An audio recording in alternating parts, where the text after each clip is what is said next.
Sanko here, and I am back for another quick, I won't call it a tutorial, but like, I don't know, a really cool detailed look at a finishing sequence from Charles Oliveira versus Justin Gaethje.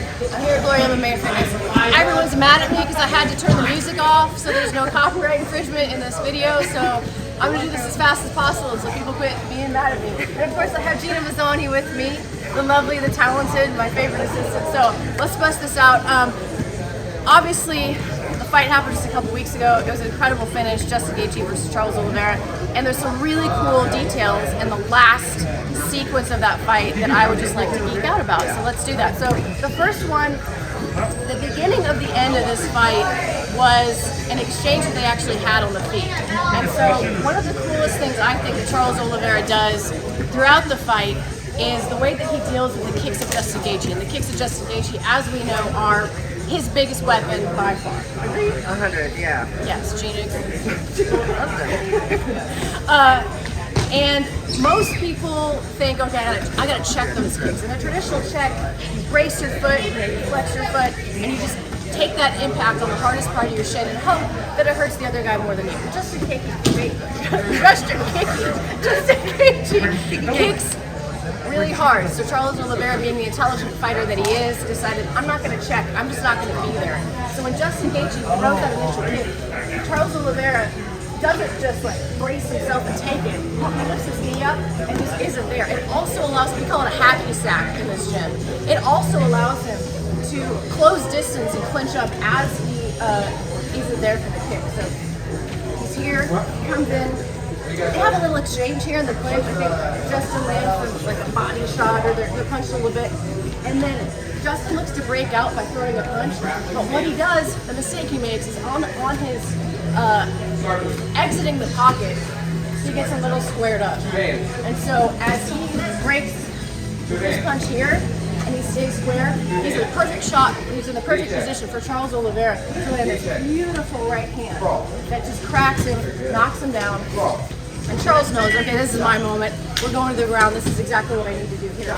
Being a wrestler, Justin Gaethje is immediately going to look to find a leg, a single leg to start wrestling to get this back in his territory.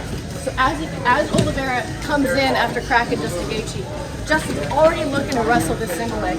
But Oliveira is able to take the back, and because Gaethje was looking to wrestle that leg, he's able to isolate this arm and use that as a hook, and already is in pretty good position to either sit off an arm bar or triangle, whatever. So he starts isolating this arm here, and I thought maybe he'd flip over and go for an arm bar.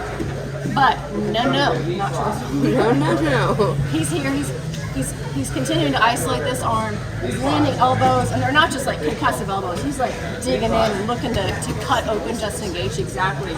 And then he realizes, okay, the smartest thing for me to do here is to do an inverted triangle. So he starts to lock up this right here.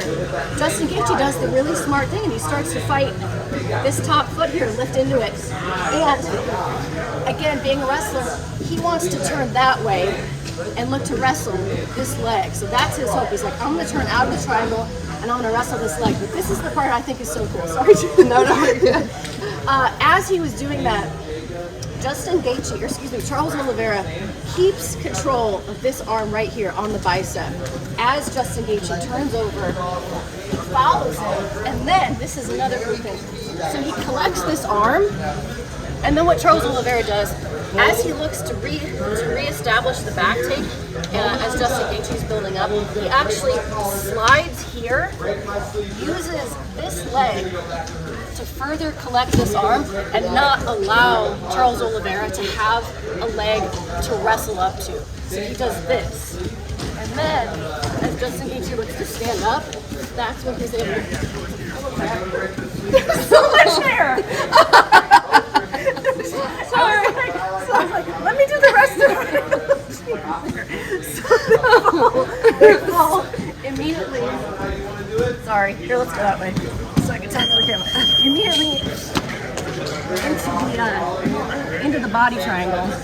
And then Justin does all the right things. He's fighting the top hand, does a really good job, actually grabs it, but Oliveira able to slip out, regroup, and immediately. It was just you know, there's nothing, I don't know, there's nothing there that like isn't, the choke itself isn't rocket science. Everybody knows how to do a rear naked choke. To me, it's him thinking, hopefully we won't get copyrighted on this. It's him thinking 2 steps ahead and knowing that Justin Gaethje, the wrestler, would be looking to wrestle that leg. So hopefully you guys enjoyed. Thank you so much. Check us out next time.